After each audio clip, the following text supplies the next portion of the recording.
कभी वो पैरों में घुंघरू बांधकर ऊंचे लोगों की महफिल रोशन किया करती थी, तो कभी अपनी सुरीली आवाज में कव्वाली या फिर कोई गजल गाकर लोगों का दिल बहलाती थी। लेकिन कहते हैं ना, वक्त जब करवट लेता है तो इंसान को सब कुछ करवाने पर मजबूर कर देता है। महफिल रोशन करने वाली गौहर बानो की जिंदगी में वक्त ने कुछ ऐसी करवट ली कि वो बन गई चंबल की पहली खूंखार बैंडिट क्वीन। अब पांव में घुंघरू की जगह बंदूक और सुरमई शाम की बजाय खौफनाक चीखें हुआ करती थी। जी हाँ, हम बात कर रहे हैं चंबल की पहली महिला डकैत पुतली बाई की। कैसे महफिल में नाचने वाली लड़की का एक डाकू ने अपहरण किया और फिर उस लड़की से शादी की। आज हम आपको इस वीडियो के माध्यम से 10 सुंदरी गौहर बानो और पुतली बाई की जिंदगी की पूरी कहानी बताएंगे। नमस्ते, मेरा नाम अंकित त्रिपाठी है। आप देख रहे हैं बुंदेलखंड अब यूट्यूब चैनल की सीरीज बुंदेली गौरव। इस सीरीज के माध्यम से हम आपको बुंदेलखंड की कुछ धमाकेदार कहानियां बताते हैं, इसलिए अगर आपने अभी तक हमारे यूट्यूब चैनल को सब्सक्राइब नहीं किया तो प्लीज कर लीजिए। साल 1926 में पुतली बाई का जन्म मध्य प्रदेश के मुरैना जिले के एक मशहूर गांव बरबई में हुआ था। बचपन से ही नाचने गाने की शौकीन गौहर बानो के परिवार में सभी लोग खुश रहते थे। भाई अलादीन के तबले की थाप पर गौहर बानो ने नाचना सीखा और जल्द ही वो पूरे मुरैना की शान बन गई। लोग दूर दूर से गौहर बानो को सुनने और उसकी महफिल देखने आया करते थे। जल्द ही गौहर बानो की महफिल के चर्चे कानपुर, लखनऊ और आगरा में होने लगे। एक वक्त ऐसा था जब आगरा के आशिक मिजाजों की महफिल ने पुतली की जिंदगी में ग्लैमर भर दिया।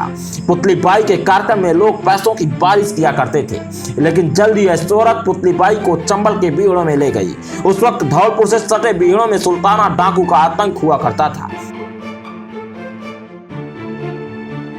कहा जाता है कि सुल्ताना डाकू महिलाओं की इज्जत करता था और उसने कभी भी किसी महिला की इज्जत पर हाथ नहीं डाला।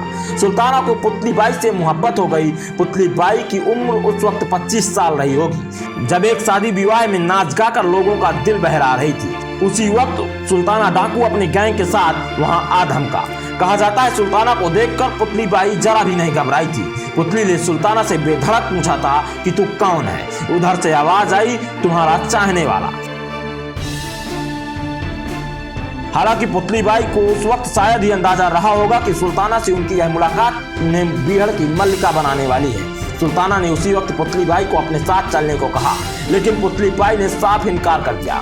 इसके बाद सुल्ताना डाकू ने पुतली बाई के भाई के सीने पर बंदूक रखी और कहा कि अगर वो उसके साथ नहीं गई तो मैं अलादीन का कत्ल कर दूंगा। भाई को बचाने की खातिर पहले पुतली बाई ने सुल्ताना के हाथ जोड़े और फिर आखिरकार उसके साथ चलने के लिए राजी हो गई। और इस तरह एक डाकू की मोहब्बत पुतली बाई को बीहड़ में खींच ले गए। कहते हैं इस बीहड़ में एक डाकू की मोहब्बत बनकर उतरी पुतली बाई जल्द ही सुल्ताना के प्यार के आगे हार भी गई। उसने चंबल की पहाड़ियों में ही सुल्ताना की मोहब्बत को कबूल कर लिया, लेकिन सुल्ताना के लूटपाट और कत्लेआम की आदतों को देखकर पुतली घबरा गई। उसके बाद पुतली वापस अपने गाँव लौट आई। इधर पुलिस को भी पुतली बाई और सुल्ताना के प्यार के बारे में पता चल चुका था। गांव आते ही पुलिस ने उसे पकड़ लिया और थाने में टार्चर कर उससे सुल्ताना की राज उगलवाने की कोशिश की। पुतली बाई पुलिस वालों के सामने टूटी नहीं। जल्दी पुलिस के डर से वो दोबारा सुल्ताना के पास चली गई।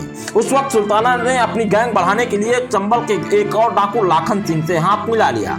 हालांकि पुतली बाई यह समझ गई थी कि लाखन के इरादे सही नहीं है। 25 मई 1955 को पुलिस ने सुल्ताना गैंग को घेर लिया। मुठभेड़ के दौरान लाखन के इशारे पर सुल्ताना गैंग के ही कल्ला डकैत ने सुल्ताना को गोली मार दी। सुल्ताना मारा गया और यहाँ से पुतली की जिंदगी खाक में तब्दील हो गई। इस दौरान पुतली को एक बेटी भी हुई। एक दिन बेटी से मिलने की चाह में वो धौलपुर के रजई गांव गई, जहां पुलिस से मुठभेड़ में उसे सरेंडर करना पड़ा। पुतली बाई को आगरा ले जाया गया, जहां फिर से उसे जमानत मिल गई। इस बार फिर वो पुलिस की नजरों से बचकर फरार हो गई। कुछ ही दिनों बाद गैंग के अंदर एक मुठभेड़ हुई। पुतली बाई ने कल्ला डकैत को ढेर कर अपना पहला बदला ले लिया।